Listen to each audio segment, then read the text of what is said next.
아는 기자, 아자 하나 더 준비했습니다. 이은혜 자필 진술서를 단독 취재한 최주영 기자 나왔습니다.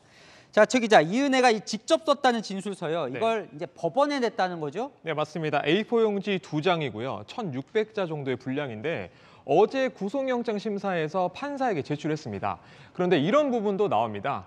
기회라는 밧줄을 준다면 잘못된 선택을 반복하지 않겠다라는 말로 끝을 맺기도 합니다.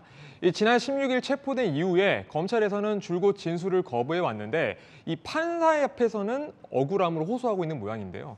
현직 판사에게 물어봤습니다. 그런데 이 제출 시점이 통상적이진 않다 이렇게 지적을 하기도 했거든요. 주로 재판이 진행될 때 이 반성의 뜻으로 제출하지 영장심사 단계에서 내는 거는 흔하지 않다라고 평가를 하기도 했습니다.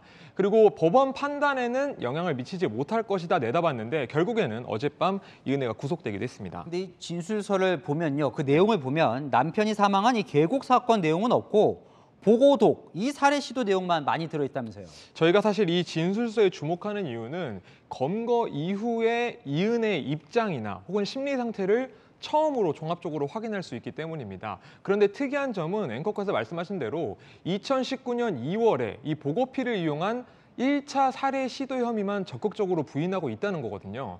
이은혜는 도주 직전인 지난해 12월 13일에 이 검찰에서 이 보고독 사건에 대해서 한 차례 조사를 받았었죠. 검찰은 석 달 뒤 발생했었던 이 낚시터 살인 미수 사건, 그리고 한 달 뒤에 계곡 살인 의혹 사건이 연속적이고 고의적인 살인 행위라고 의심하고 있는 상황입니다. 결국에는 이은혜가 그 시작점을 반박하면서 이 세 사건의 연결고리를 깨려는 의도로 해석할 수가 있겠습니다.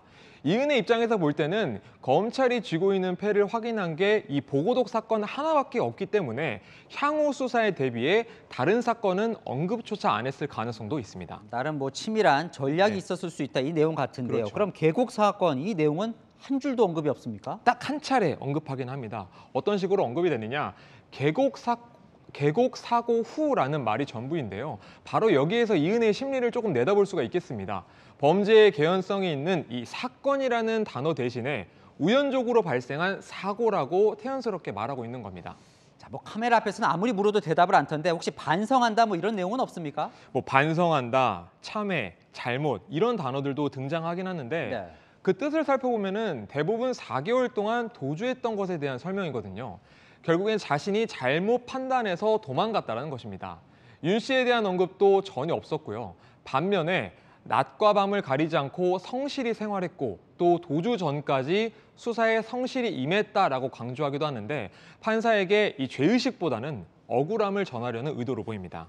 자, 구속된 이은혜와 조연수는 여전히 수사에 비협조적인가요? 일단 오늘은 검찰 조사가 없었습니다. 네. 그리고 대신 검찰은 이 도주 기간 동안의 조력자 수사에 집중하고 있는 모양새입니다.